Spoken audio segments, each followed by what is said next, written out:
সকাল সকাল চলে আসলাম আজকে আমাদের জমিতে মাছ ধরার জন্য। সবাই সাথে থাকেন, কতগুলো মাছ পাই সবাইকে আজকে দেখাবো।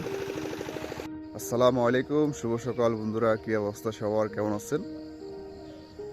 আজকে সকালবেলায় ঘুম থেকে উঠে গেলাম, সকাল 6:30 এখন। খুবই সুন্দর পরিবেশ, ঠান্ডা আবহাওয়া, এবং এই যে দেখতেছেন সূর্য মামা গাছের ফাঁক দিয়ে আলো ছড়াচ্ছে। এই যে ঘুঘু পাখি আওয়াজ করতেছে সকালবেলায়। এটা হচ্ছে যেনকে আমাদের ঈদগাহ এবং নুরানি ভাষা।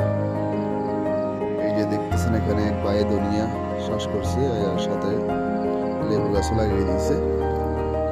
দুনিয়া উঠে গেলে পুরো জমি লেবু চাষ করবে। এই যে দেখতেছেন সকালের ভিউ, এখনো সূর্য ওঠে নাই।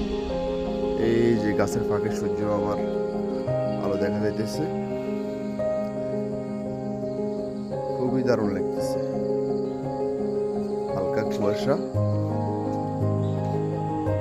ঠান্ডা পরিবেশ, একেবারে ঠান্ডা। সকালবেলাটাই আসলে অনেক সুন্দর। এটা হচ্ছে এদিকে আমাদের বালি রোড, এই যে একদম সোজা এখন চলে আসলাম আমরা নবী ভাইয়ের দোকানে। যে দোকানটি দেখতেছেন এটাকে বলা হয় নবীর দোকান। আর যে দেখতেছেন এখন রোডে অনেক কুয়াশা।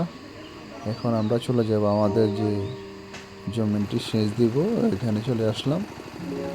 এই যে দেখতেছেন, আর মনে হয় ঘন্টা খানেকের ভিতরে আশা করি পানি সবগুলো শেষ হয়ে যাবে। সবাই সাথে থাকেন, আমরা আপনাদেরকে দেখাবো শেষ পর্যন্ত আমরা কতগুলো মাছ পাই। আর যে দেখতেছেন যে মাদ্রাসাটি, এটাকে বলা হয় উত্তর লক্ষ্মীপুর ইসলামিয়া দাখিল মাদ্রাসা, গোলাহাট মাদ্রাসা বলে অনেকে জানে।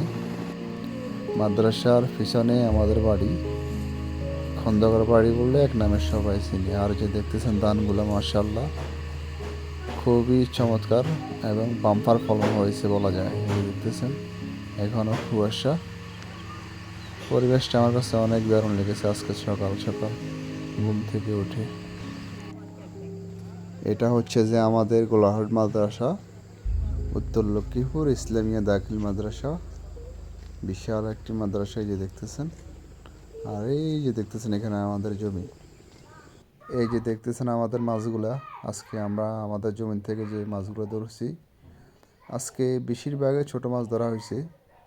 বড় মাছ এত বেশি পাওয়া যায় না, কিছু কই মাছ পাওয়া গেছে আর কিছু টাকি মাছ। মাছ কিন্তু এত বেশি পাওয়া যায়নি, তারপরেও আলহামদুলিল্লাহ মোটামুটি খারাপ না।